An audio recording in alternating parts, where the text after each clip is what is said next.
Today in the news, absolutely nothing interesting, even though a lot is happening. So let's talk the details. Over 160 targets were obliterated in Gaza in just the past 24 hours. That's not a typo. We're talking tunnels, missile launchers, booby trap buildings, and a full-blown command center leveled.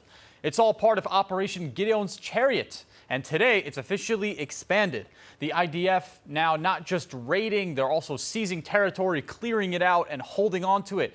No more smash and run. This is long-term. And among the dead, Ahmad Sarhan, head of special operations for the Popular Resistance Committees. That's Gaza's third biggest terror group and basically Hamas's side hustle.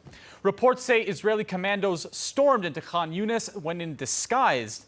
Some even dressed up as women, possibly using a mule wagon with a hidden compartment, and took out Sarhan. His wife and kids were arrested on site. No hostage rescued at this time, despite rumors, but one less senior terrorist is walking free. And in a new development, the IDF has now declared all of Khan Younis and its suburbs, Bani Suhela and Abbasan, as dangerous combat zones. Tens of thousands of Gazans have now been ordered to evacuate immediately. According to the IDF's Arabic language spokesperson, an unprecedented attack is coming.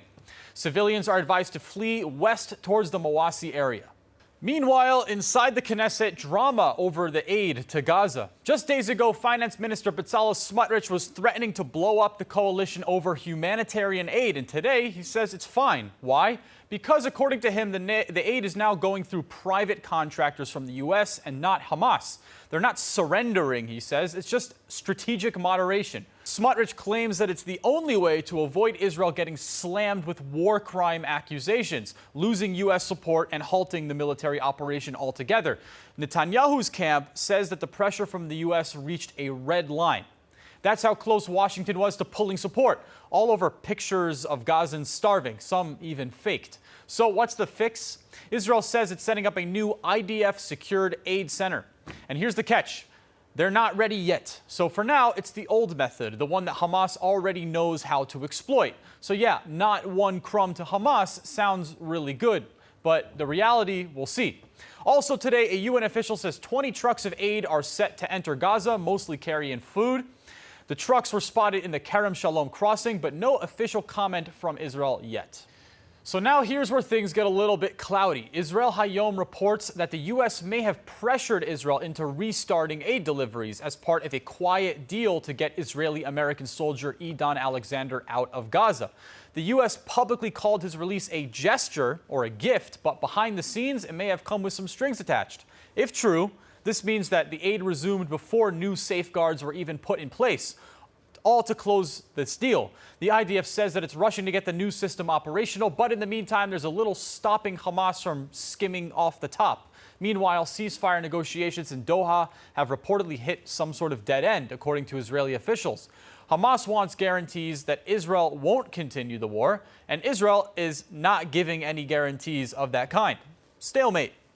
Remember this photo that was floating around? The Lebanese president shaking hands with Sheikh Mowaffaq Tarif, the spiritual head of the Druze community in Israel? Harmless, right? Well, not in Lebanon. The Lebanese Presidential Information Office is in full-blown damage control mode, saying that the president does not know Sheikh Tarif. According to them, while the Lebanese prime minister was walking to his seat at the Mass for Pope Leo, a Druze religious figure came up and shook his hand. Israel media posted the photo that was enough to trigger the Lebanese panic reflex completely. The office accused the Israeli Broadcasting Authority of distributing the image for suspicious purposes and using a caption that they quoted was far from the truth. In other words, they're terrified that this handshake might look like, what, diplomacy? Because in Lebanon, shaking hands with an Israeli, even by accident, is a huge problem. It doesn't matter if it's a religious leader or whatever. It doesn't matter if it lasted 3 seconds. It's Israel, and that means scandal. So let's talk about what just happened on a bus in Ramat Gan. A 24-year-old Palestinian man from Huwara in Israel illegally spat in the face of a female IDF soldier. No weapons, no stabbing, just to humiliate her. The soldier said that she moved seats because he was blasting Arabic videos on his phone. The next stop, he walked past, spit in her face, and then jumps off the bus. Class act. This blew up on social media. The police launched a full manhunt. The guy eventually turned himself into the Palestinian Authority and then was handed over to Israel. He's now under arrest, facing charges for assault and being in Israel illegally. Only in Israel, who is constantly accused of apartheid, can an Arab get away with spitting in the face of a soldier. If that's not democracy, I don't know what is. National Security Minister Itamar Ben-Gvir posted the arrest photo like a victory lap, saying zero tolerance. And honestly, that's where this has to go. You start tolerating these small symbolic attacks and they grow into much bigger ones. Just ask France.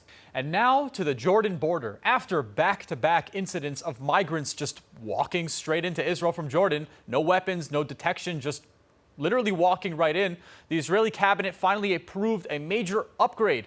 What's the price tag of this upgrade? Over $1 billion. The goal is a high-tech security barrier spanning the entire Jordan Valley, complete with mission centers and increased troop presence. But let's be real, this should have happened years ago. But just because Jordan's been quiet, it means that it's secure.